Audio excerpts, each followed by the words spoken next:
Good morning, good morning, good morning. Happy Thursday. Oh my God, I'm so happy it's Thursday. I'm so ready for the weekend. I'm having allergy attack like crazy. My eyes are running. It's I don't know. The pollen in Atlanta is crazy, crazy, crazy. As you know, you tune to the Madam President Morning Show. Let me start with my theme song.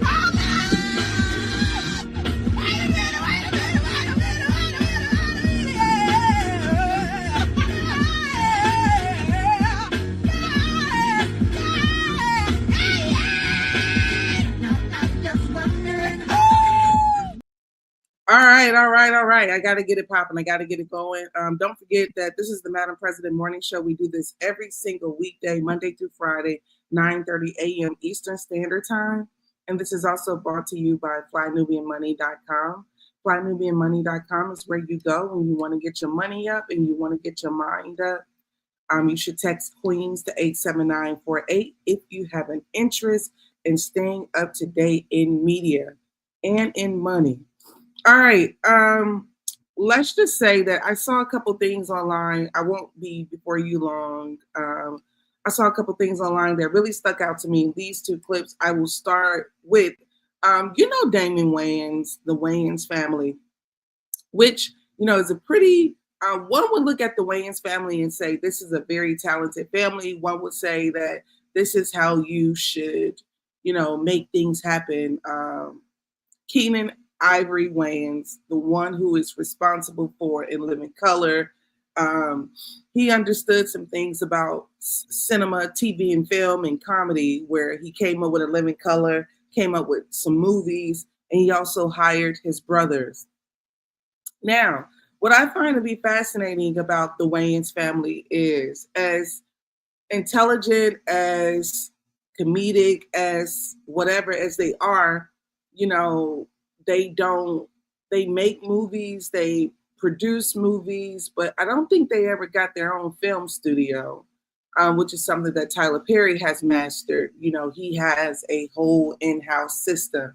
But the thing that I wanted to say is that they've had breaks in Hollywood. Like, you'll see Damon Wayans working on something, you'll see Marlon Wayans working on something, and you'll see Keenan Ivory Wayans maybe taking his break.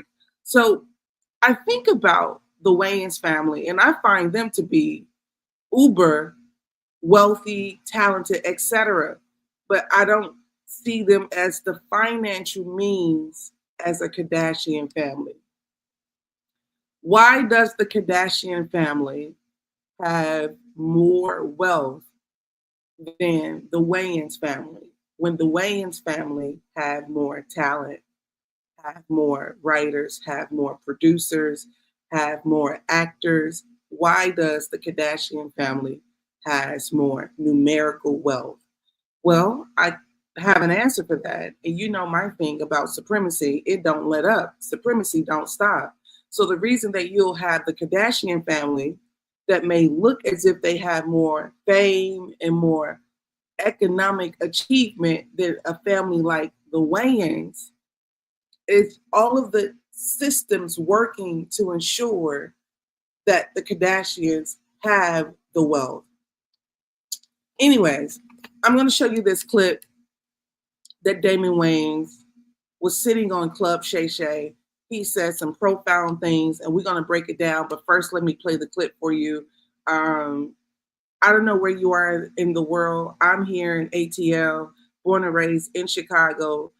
If you can see this clip, I want you to put the way Damon Wayans in the chat. If you can see this clip, I'm about to pull it up. Put Damon Wayans in the chat.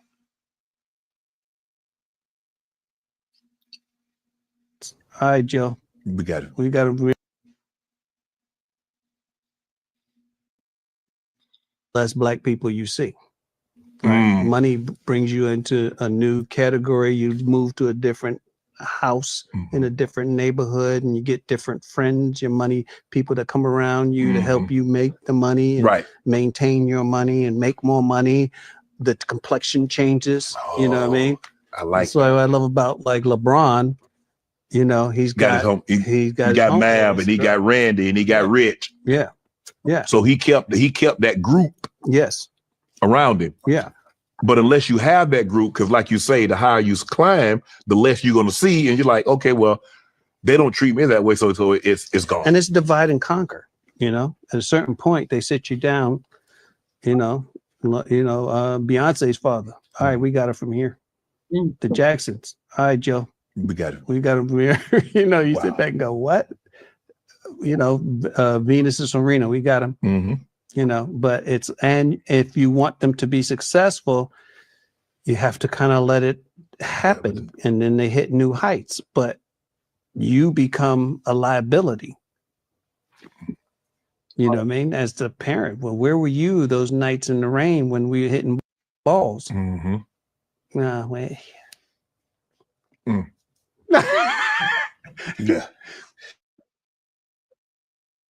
So let me just break this down for you, because this man gave some gems, and they was playing with this interview.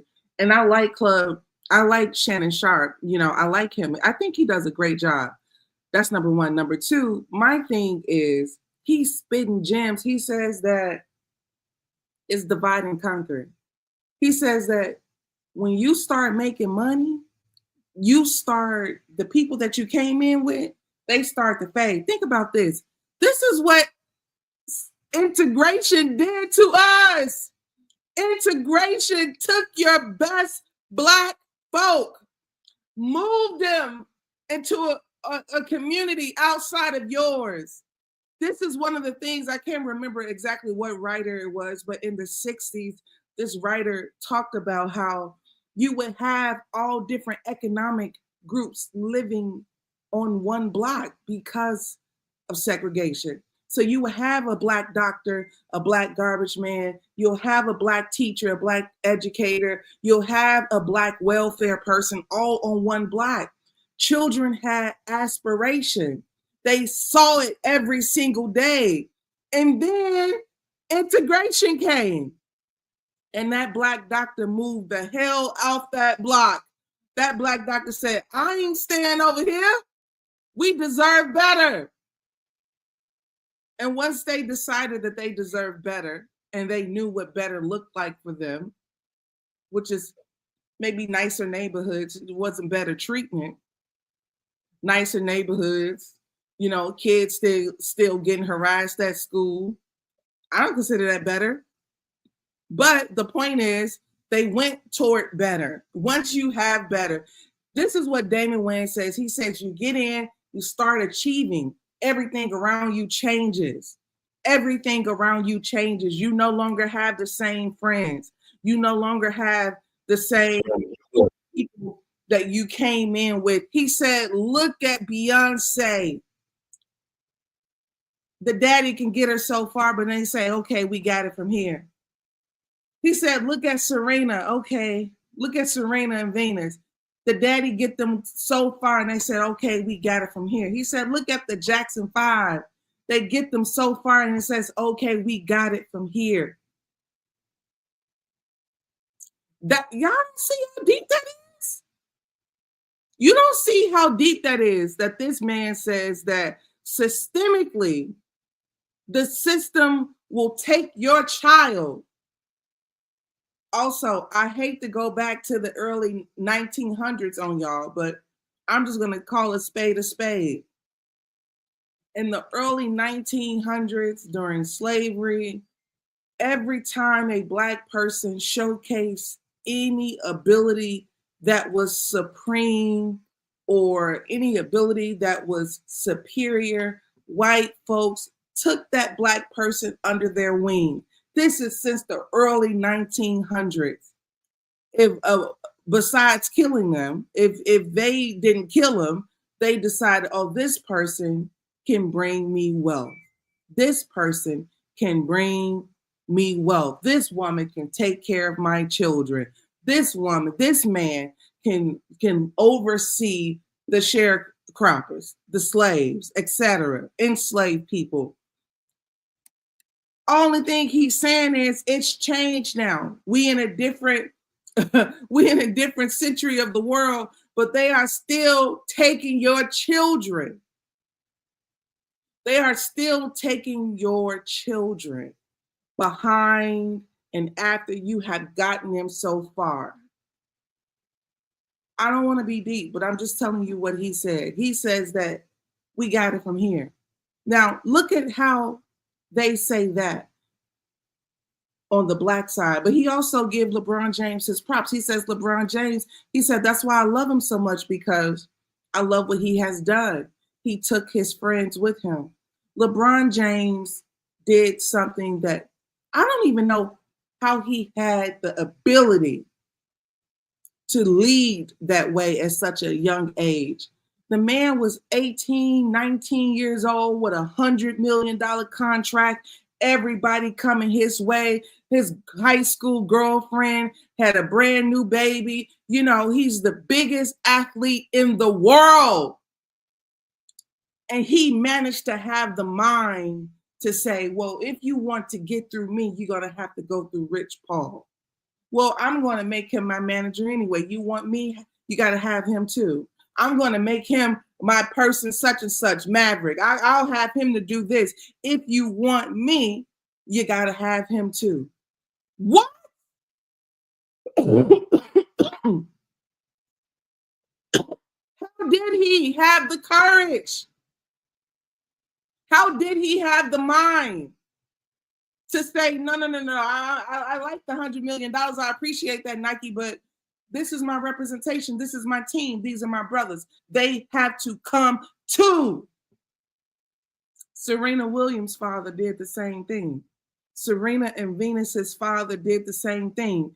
They only wanted Venus.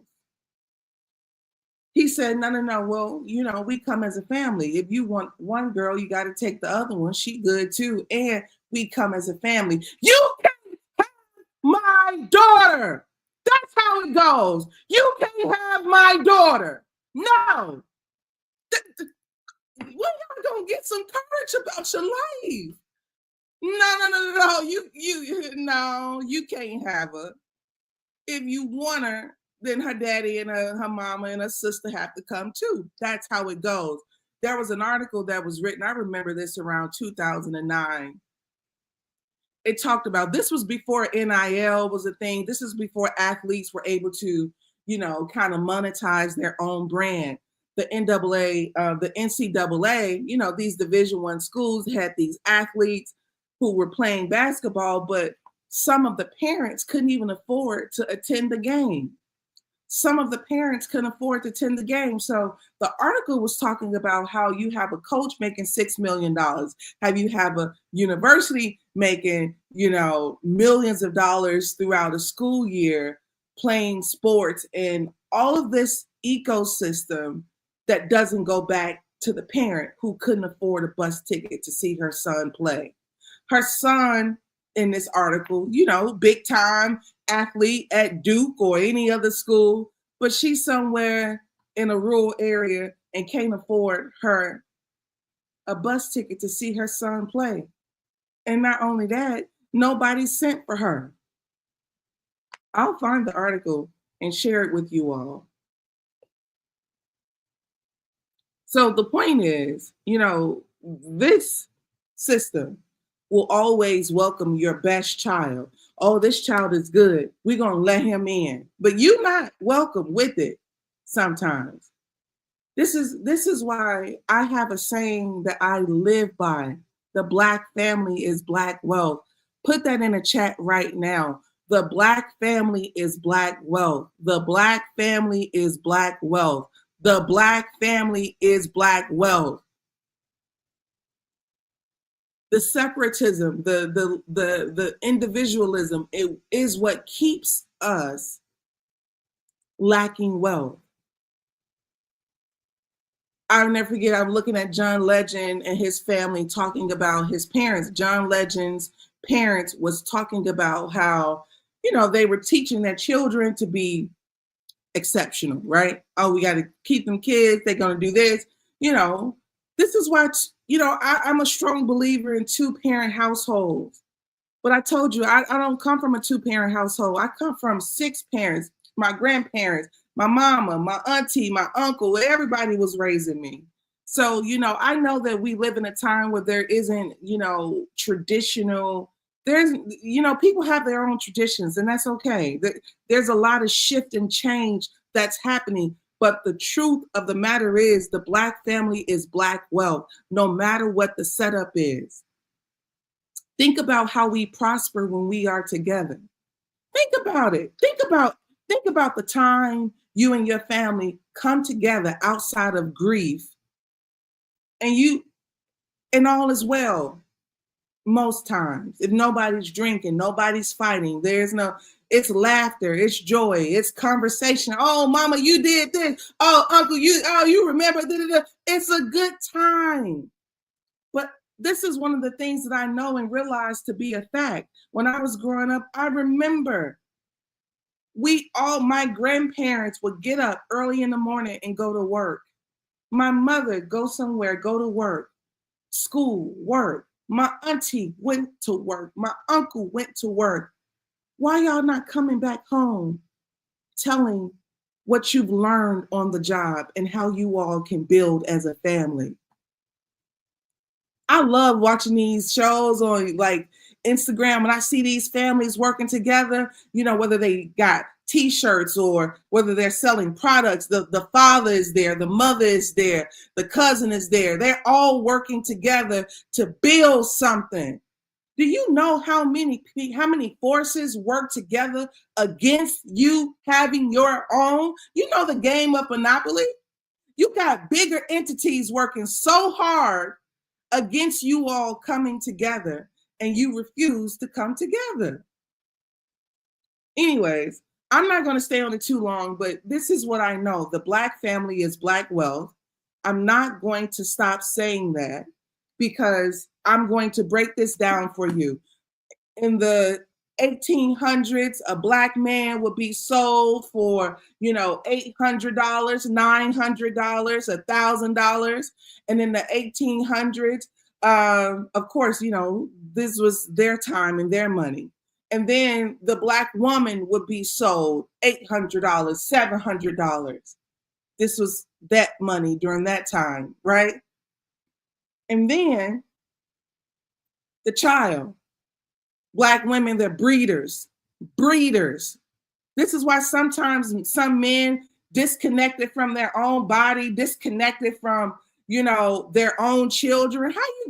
Do you know what you have to think of yourself to procreate a child and don't have any kind of intention of raising it?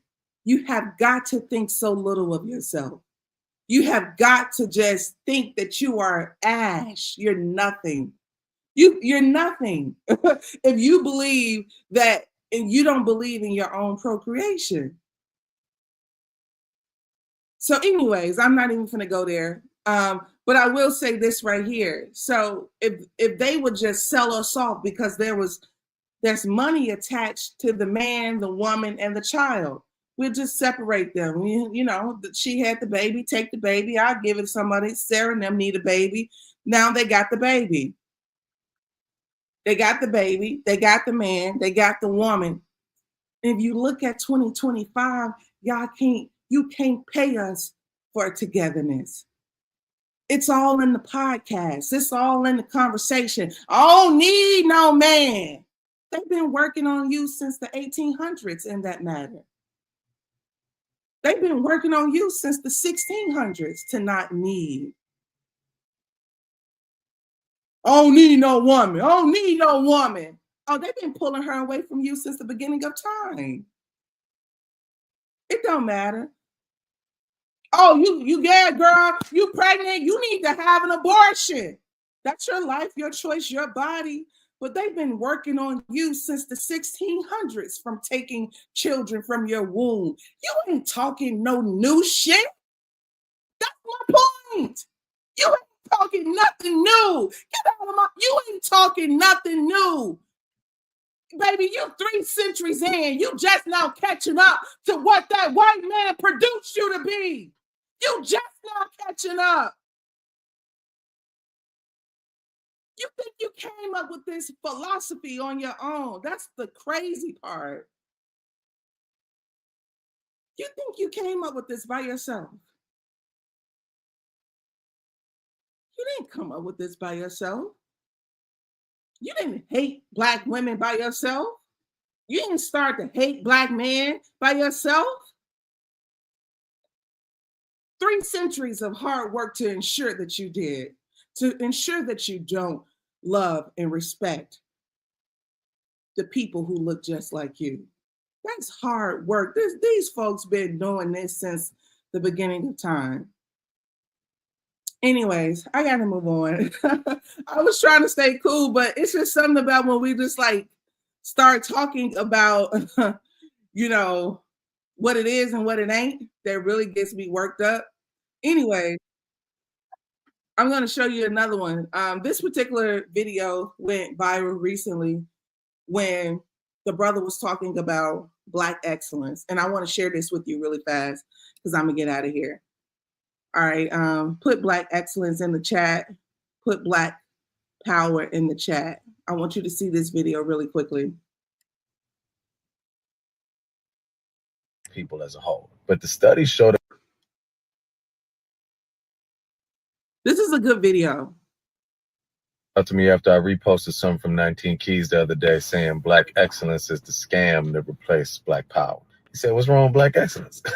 I guess to some that might be a controversial statement because we've been so deeply indoctrinated into the idea of Black exceptionalism that we think one athlete, one actor, one president, one rapper represents meaningful progress for Black people as a whole. But the studies show that Black median wealth will reach 0 by the year 2053 if the current trends continue. Millions of us live in prison slave camps making lids for Starbucks cups for like 50 cents a day. The hood is as fucked up as it's ever been. But we got more millionaires than ever before. That shit is a scam. I think that's also the reason why we don't unify or strike and weaponize our labor in any of the industries that we dominate. The NBA, the NFL, the music industry, because so rarely is one of us more than one step removed from poverty, so nobody's willing to risk it. We know we're being exploited by streaming. We make up all the labor and none of the ownership of the sports teams. Shit, I'm just thinking out loud. I'm not saying we shouldn't strive for excellence as a people or as individuals, but we cannot make the mistake of confusing one of us getting out the hood with the progress of the group. We also have to look at the success of individuals that's achieved to the detriment of the masses. We be celebrating shit just because a nigga got some money. It don't matter who the fuck had to die. Like if niggas run around making a bag off the prison industrial complex, are we cheering that shit on? My homie reached out to me after I reposted.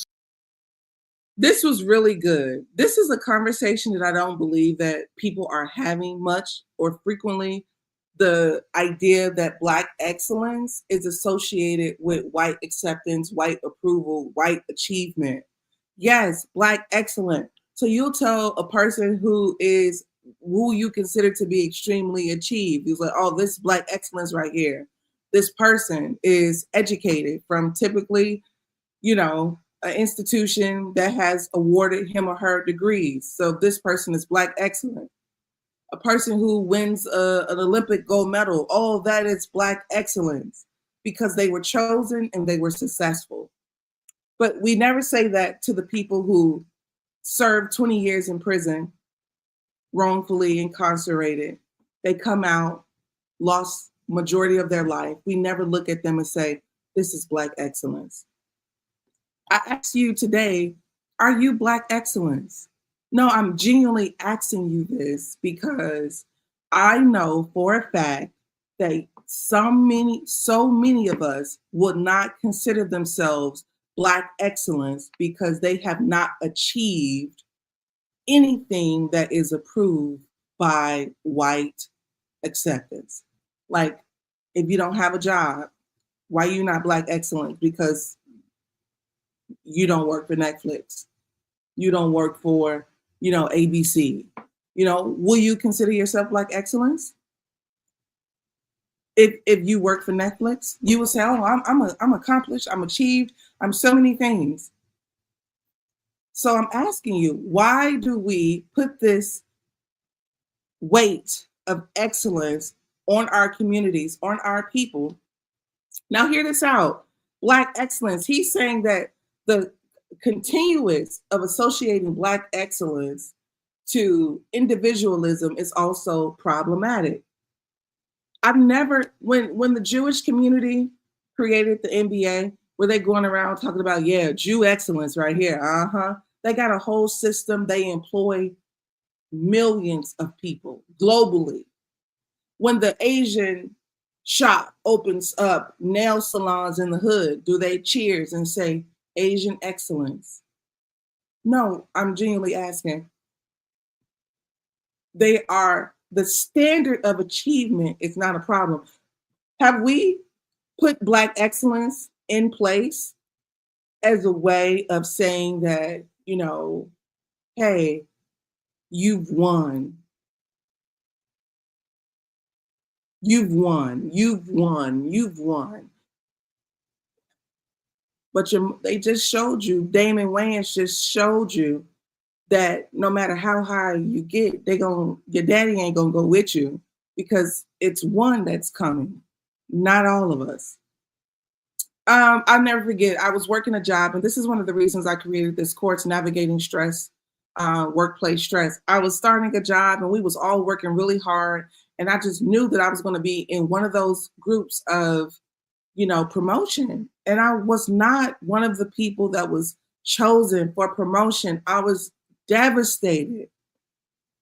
My entire being and existence, and I really despise how I spent those years, you know, overplaying, over-consuming, over-believing certain things as it related to success.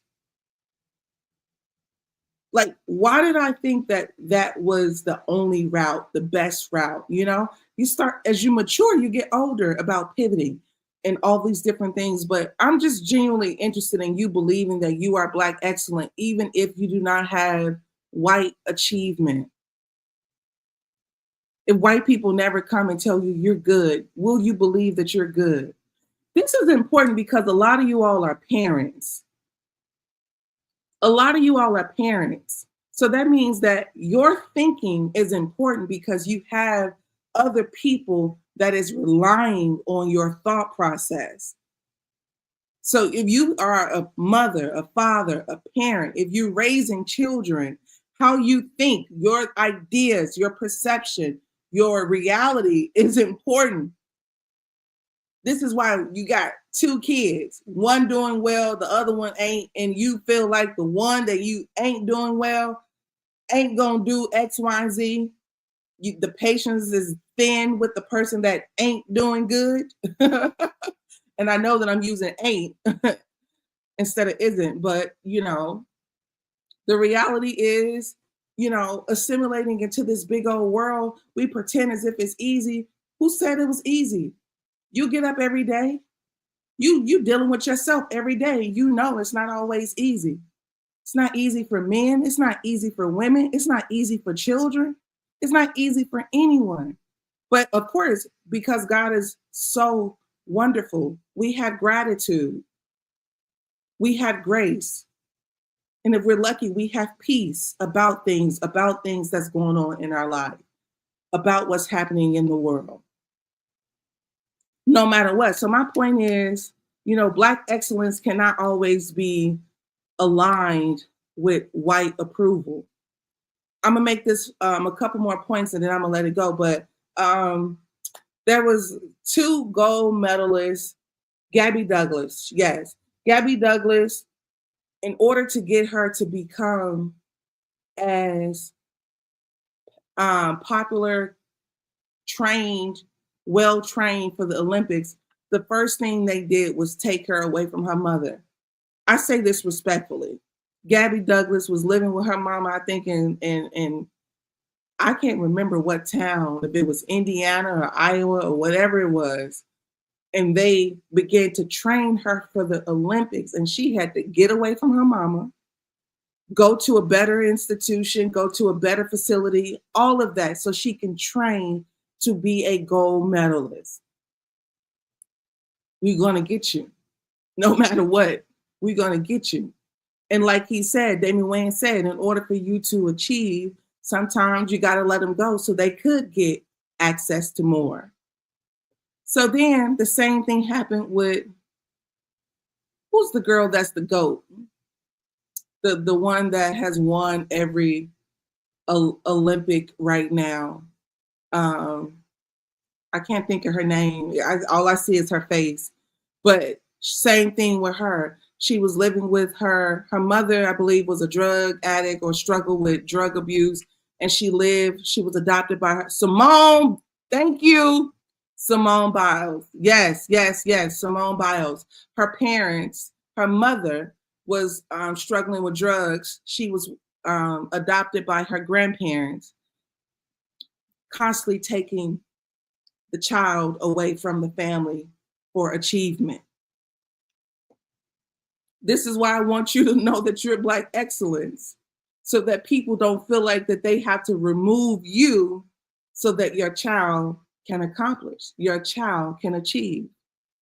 You have the tools too. I'm coming with. That's how it goes. I'm coming with. I'm going to tell you, I got a friend. His family is so beautiful. You all don't know them because they ain't rich and they're not celebrities. But my friend, he said to me, he said he went to film school. After he went to film school, he decided to move to Atlanta. His mama and daddy and sister and brother all came behind him. That's how it goes. His mama now said, well, if you got to go to Georgia, what else is more important than being together? They all moved to Georgia. And I love that because I keep telling you the Black family is Black wealth. Anyways, I want you all to know that you're excellent. You're excellent. You are excellent. And I just want you to know too that they will always use, like a person who's in acting school right now, you know, they won't allow him or her to be considered excellent until they get an Oscar. But you got to remember, Viola Davis was always excellent. She was always good. She was always superb.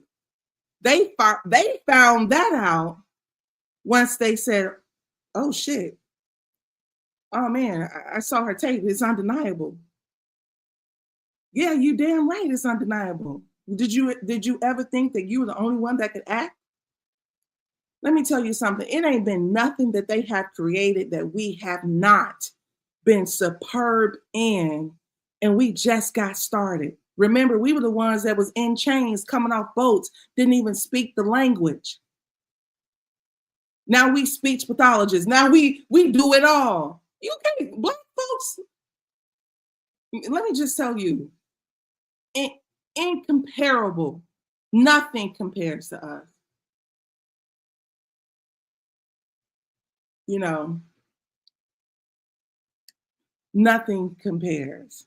All right, I'm Madam President with a Z. I do this weekly, Monday through Friday. Also, please feel free to visit madampresident.com. Stay connected with me, madampresident.com. It's always with a Z. I went over time per usual. I will definitely see you all tomorrow. You should follow me on all social media platforms, Madam President. All right, have a good day.